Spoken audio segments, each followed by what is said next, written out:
And today it's Friday, and generally we do a story on Friday. So we talk about, well, some of the successes, some of the failures, some of the funny things that happen in real estate. But today we are going to kind of go through and address some of the questions, some of the things that did not get a chance this week to get to. So that's kind of what we're going to go through, and some of these are going to be not really stories, but some of this is going to be kind of working with villages. What are the problems we've had? What are the problems we have not had? So for everybody that gets on these things every single week, we do these 3 times a week on Mondays, Wednesdays, and on Fridays. So please share it with your friends. That's the whole way the whole group grows. So today we're specifically talking about, the question was, what are some of the villages around Chicagoland area that you guys have had a lot of challenges with? Now, mind you, this is just based on my opinion. This is based on my opinion, what I've seen within Mastery, where a lot of people have faced problems in certain villages. So this may not be your experience, but I'm just telling you based on what I have seen, what the experience has been in general. So in terms of villages in general that basically are very, very tough to deal with. And this is in no particular order, but the first one that comes to mind, in my opinion, one happens to be Lions. In Lions, if you're doing a rehab, they're generally going to make you basically redo a line. So the water line coming in from the B box all the way in, generally they're going to make you do it. Even if there's not a leak, they're going to say there's a leak. It's a lead line, and they basically make you change that whole thing. On top of that, if you, in most cases, when you have a contractor, they're probably going to make you do a drawing, if at all possible. You're going to have to get an architect to draw the house if you're doing extensive rehab in the property. Plus, every single contractor in the property needs to be not only licensed, not to be bonded, but on top of that, obviously they have to register with Lions, but on top of that, they have to have workman's comp. Right. So think about it. So if you have, let's say, a electrician, and he has a lot of electricians, they may not have workman's comp. They work by themselves. They may have a helper or two, and that's how it is. But with Lions, they're like, well, you got to come up with workman's comp. So if some of your people don't have workman's comp, that's going to be an issue, because Lions is not going to let them do work there. So unless they fill out an affidavit saying that, oh no, I work by myself, I'm the owner of the company, and I'm going to be doing the work for that particular, be it electrician, be it plumber, be it whatever it is, then that can be a little bit of another issue. So Lions, once you get the permit, they're good.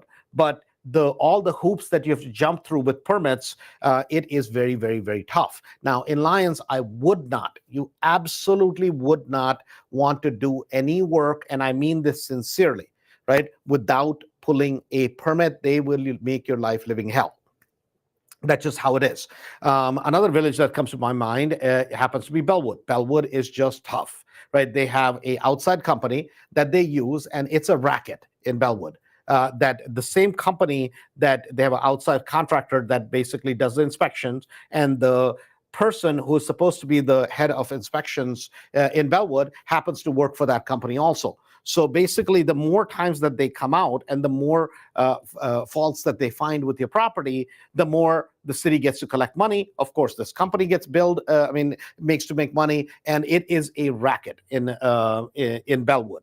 And it is not an easy place to do rehabs. It is not an easy place to pull a permit at all. And they're going to put you through the ringer. Now, having said that, it is a very profitable market if you can get through that. They are going to make you cry, believe me, right? And some of the stuff that they do is absolutely outrageous. An example of that would be that the sidewalk, right? The sidewalk has nothing to do with you. The sidewalk, you don't own the sidewalk, yet they have what is called a sidewalk inspection. And on the sidewalk, if the sidewalk is broken, they make you, the owner, that the seller, pay for it. Right. And this is just how it is. So it's kind of one of those places, not an easy place at all to do a rehab, but we've done a lot of properties very, very profitably in Bellwood. So if you don't know what you're doing and you don't have the capability of dealing with Bellwood, don't go there. Maywood is another town which is challenging. People tell me it's not quite as challenging as Bellwood. It's better than Bellwood, but I have heard some stories about Maywood, right? Evanston. Evanston is notorious about basically being tough. And Evanston can be brutal if you don't follow their rules in terms of how they want things done.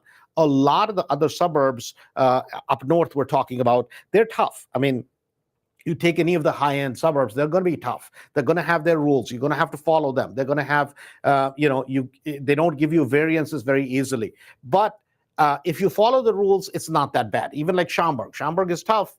If you get caught and you didn't pull a permit, but if you know how to talk to them. Now, Streamwood, we own a lot of properties in Streamwood. We've done properties. I've had fights with Streamwood all the time about, and part of it was at the time I didn't even understand the code, so maybe they weren't saying anything incorrectly. I just had a problem with understanding it, or I did not want to understand. Sometimes rehabbers, people in the real estate business do that we don't want to understand what the village is saying, and then we try to give them difficult time, and then they give us a difficult time back. We have a situation going on in Streamwood right now where they've done 2 or 3 inspections, and each inspection they come up with something new. Right? It's kind of one of those situations. Fortunately, at least so far, with Schaumburg, it's been pretty decent, right?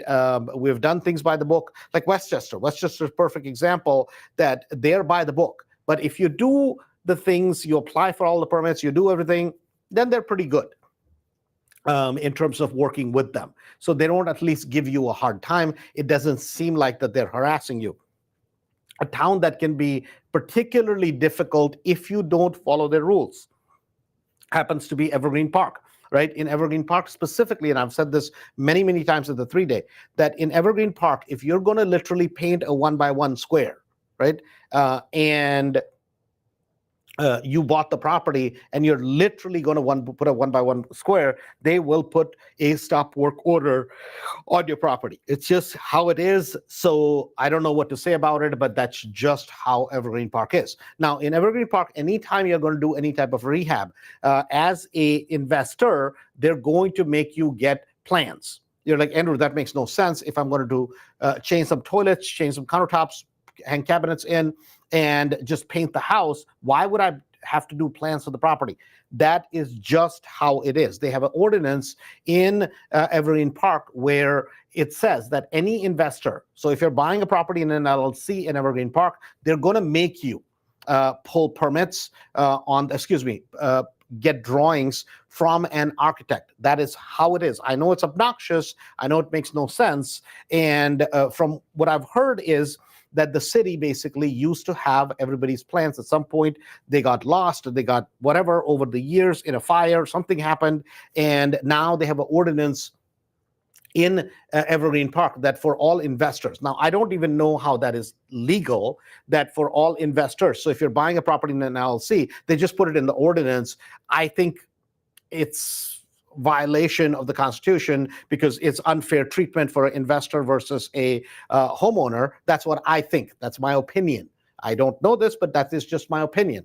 But that's how it is. So we have fortunately never had problems with Evergreen Park, because if we're going to buy a property there, we just get Chris Badea from Mass Street to draw the property and be done with it. It costs you $1,800 to $2,000. You're better off just to have your property drawn and then go ahead and do your rehab. Fortunately, with Evergreen Park, they're good about not giving you a hard time. If you follow their rules, they're actually a good place to work, and it's a beautiful part of town, of Chicagoland area. Properties are solid. They flip very quickly. They rent very quickly. So it's a great, great town. Couldn't say more good things about Evergreen Park, but they definitely are tough if you don't follow the rules, and they will take you to town. Having said that, there's one thing in Evergreen Park you have to be careful with, and that is that if you buy a property in Evergreen Park and it is a frame property, then you need to be careful with it, because on a frame property in Evergreen Park, a lot of times those properties do not have foundations. And please, please, please be very, very careful when you're buying a frame property specifically in Evergreen Park. I've told this to investors time and time again, and they continue to buy properties, and then they don't have a foundation, and you have to take the foundation down. So it's just kind of one of those things in Evergreen Park particularly. The next town that is tough to deal with in terms of permits happens to be Calumet City. So Calumet City is not something fun if you've had to pull permits, because they are very, very tough in terms of pulling permits. And not only that, but their inspections can be rather crazy in Calumet City. Now, having said that, there's a lot of people from Mastery that own properties in Calumet City. So that is what it is. But certainly it is, they don't make your life easy in terms of doing a rehab in Calumet City. Another place which can be challenging, it's not, they don't necessarily give you a hard time. Certainly it's interesting, right? In Matson is a southern suburb where they are definitely, they seem to lose all their paperwork all the time. They never seem to know how to use the computers that they have over there. And it seems like the way it's run is rather interesting. I'll just stop it at that. That the way that whole village is run in terms of the the department, community development department, it is just, they're a piece of work. So if you're going to go there and do rehabs, I would be careful with those. Now, obviously, if you look at Naperville, you look at a lot of the towns, like Glendale Heights is another place. Oh my God, right? It takes forever for them to issue a permit. I don't know what the heck it is, but the amount of time some of these places take is just ridiculous.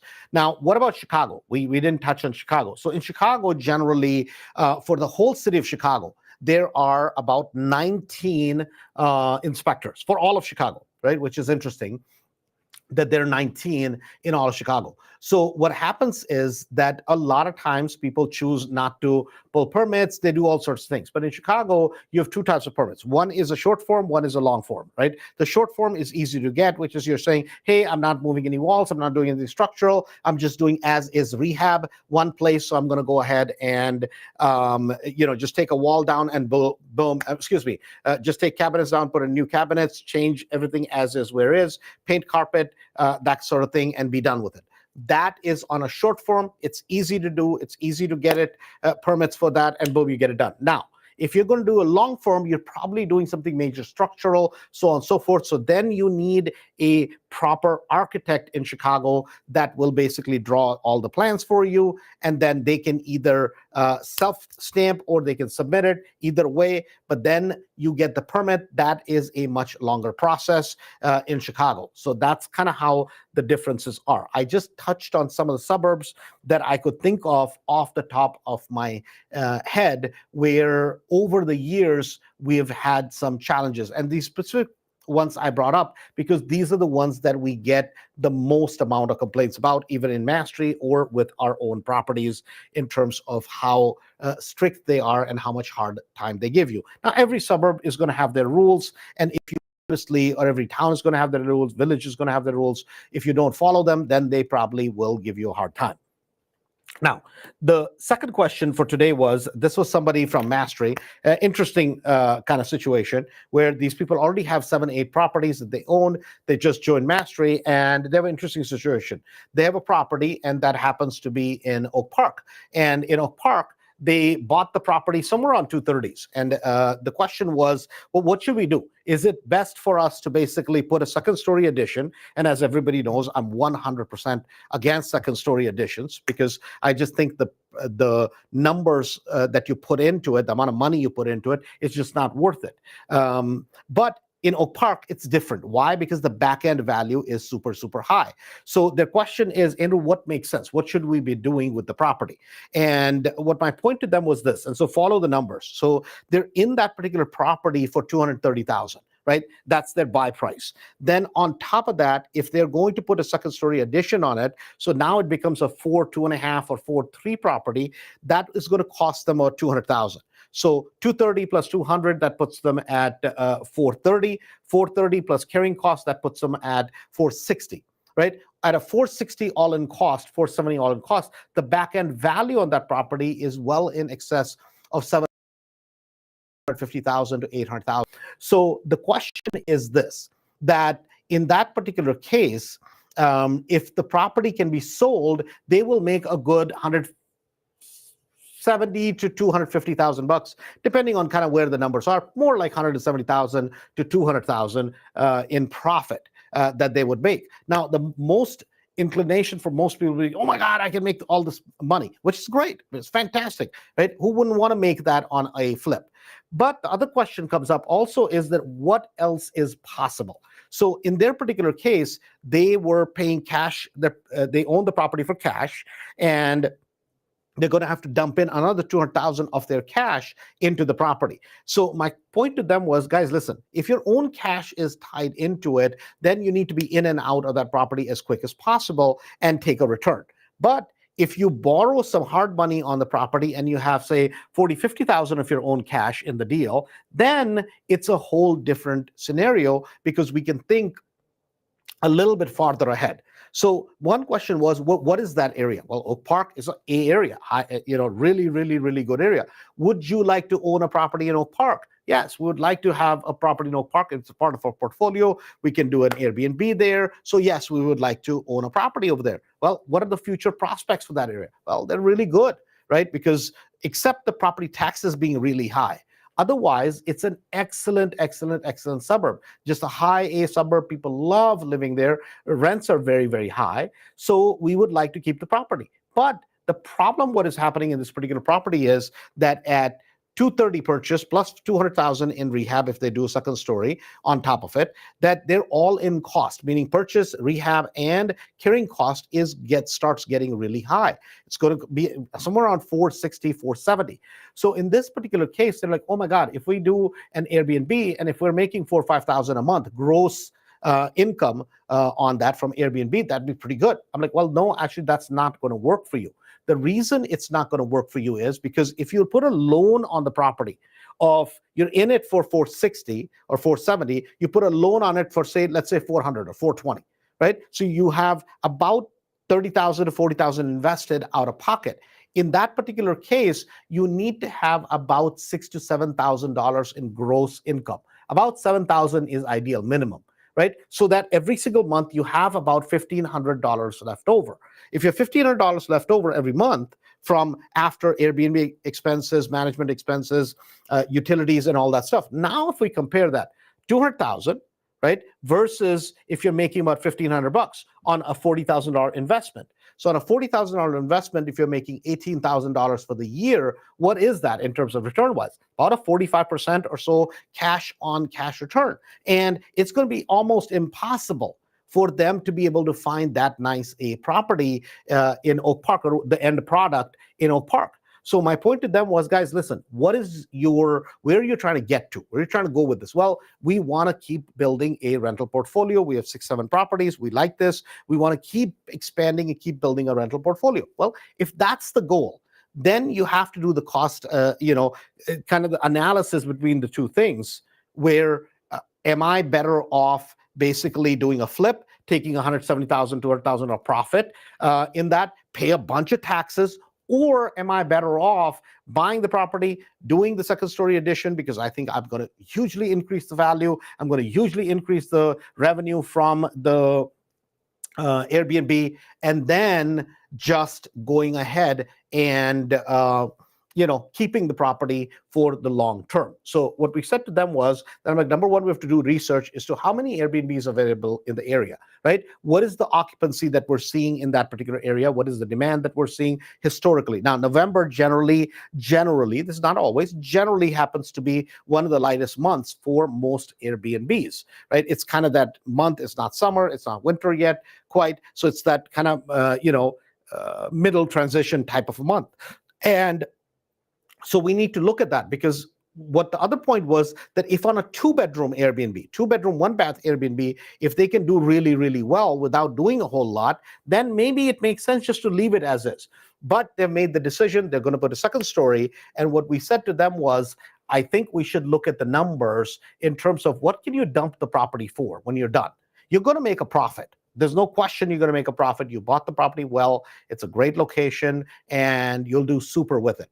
Now, the question is that should you, in their case, now they happen to be contractors, they make good money, so they don't necessarily need the extra 200,000. Everybody wants the extra money. Who doesn't, right? But they don't need the extra 200,000 because that's going to go back right to their income.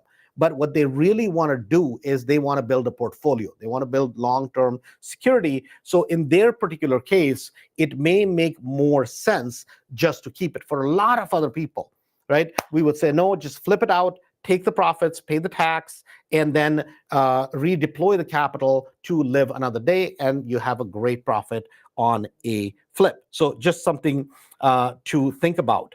Now, the last topic that I want to cover is that I got a call from a couple of people that are doing Airbnbs in the Chicago market. And the concern was, Andrew, you've been saying that the market in Chicago has been really, really good for Airbnbs. I said, yes, that's correct. They're like, well, but we bought Airbnbs and they're just not working. Right. And so, oh my God, these people from the internet were right that Airbnbs are going bust. I'm like, well, no, there's different factors. Number one, which month was it that it wasn't working? Well, we just put the property on the market end of October, and now in October, November, we have lower occupancies. Well, number one, October, November generally are not the best months, especially when you're new, you don't have a superhost status yet. So your Airbnb is not going to pop as much. Plus the rate you're going to get, because the introductory rate, Airbnb is going to put it out to a lot of people, but it's going to be an introductory rate, which is going to be offered at a super discount so that people book your place, and then you start getting some reviews so that it starts basically generating some momentum for you and helps you stay within their platform so that you keep staying an Airbnb host and you hopefully do more. So that's one of the issues, is that number one, that they basically are just too new to the market. They don't have reviews yet. They're not a super host. And they put the property on the market. It came on the market, just happens to be, it got done in late October. So it came on the market at a bad time. That's number one. Number two, which is more important than anything else with Airbnbs, and that is the location, right? This is super, super, super important. Airbnbs in the Chicago market are purely driven by location, not necessarily how nice your house is. Because think about it. Whenever people are coming to a location like Chicago, and they're living in an Airbnb, they're coming here for work, they're for family, somebody's sick, somebody died, somebody happened. That's generally the reason, right? People are not coming, quote unquote, to Chicago, especially the suburbs, right? Outerlying areas, because they're coming here on a vacation as such, right? Chicago is not a vacation spot. People go downtown, visit Chicago from that angle because it's beautiful in summer and all that. But they're not necessarily coming here from a standpoint of a vacation spot like they would go down to Orlando or Florida or the beach or the mountains, that sort of thing, right? So the Airbnb market that we have in Chicago is a little different. And by that, what I mean is that, number one, it in certain spots, right, high density areas where a lot of people go in and out, and if an Airbnb is allowed, meaning short-term rental is allowed, it tends to do well. On the back end, if it's an area which is very, very hot and you're doing a 30-day or more rental, like I have a bunch of those midterm rentals, right, in certain spots that they do extremely, extremely well. And I'm saying certain spots, I'm not giving away the exact locations for Airbnbs because we made a decision, even in Mastery, we do not give the locations away. Rental properties, I don't mind sharing. Flips, I don't mind sharing. Wholesales, I don't mind sharing.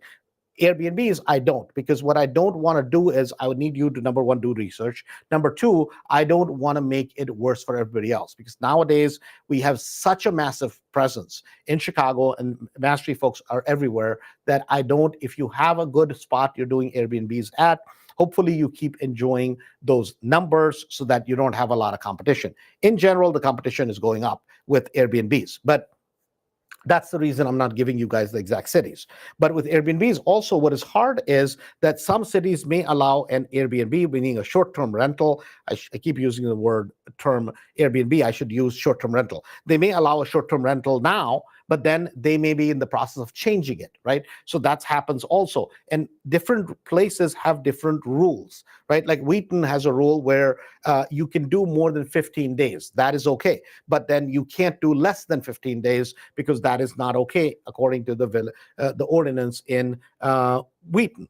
Roselle, it's 30 days or more. So think about this, right? If you're somebody who has a property and you said, oh my God, I'm going to do Airbnb in Roselle, unless you live in the property, your driver's license says that you live in the property 6 months or more. So you have a Roselle driver's license with the address of the property you're doing an Airbnb on. You cannot do a less than 30-day Airbnb, even though they have a application that is called a short-term rental application. Even though it says that, that's how I actually got deceived early on. But that's their rule, 30 days or more, right? Barrington has a similar rule. A lot of places have that type of a rule. So with an Airbnb, the drop didn't happen because, oh my God, everything went crazy. The drop happened because that's natural for November, right? That it's a transition season, so it's natural for November for that drop to come.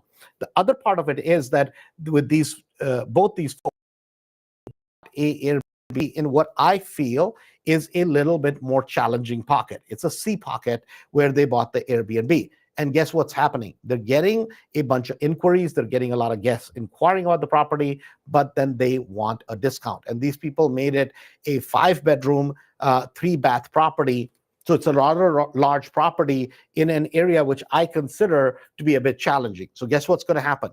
They're going to get a lot of people that are going to party. They're going to have bigger things. And that's what they're getting. They keep getting people, like when they brought the property on right at Thanksgiving, they got a huge party there. It was great because they made, in a matter of 2, 3, 4 days, it's about a $2,000, $2,500 payday. But then the people that were there, they ended up doing a lot of leaving the property in extremely filthy condition and doing a bunch of damage. So with Airbnb, you have to understand it's specifically driven by location, right? It's driven by location if you're in Orlando or if you're in Smoky Mountains because you have the right location, right? But especially in Chicago, it's driven by where the epicenters of business are generally. And then in relation to that, how much competition do you have that is vying for the same dollar, for the same customer that is out there looking for an Airbnb? Your reviews matter. If you're a premier host on VRBO or if you're a super host on Airbnb, all those types of things matter. But in the Chicago market, at least, it's not like Airbnbs have gone down. Obviously, the overall revenue is down because that's just what it is, because there are more Airbnbs available for sure.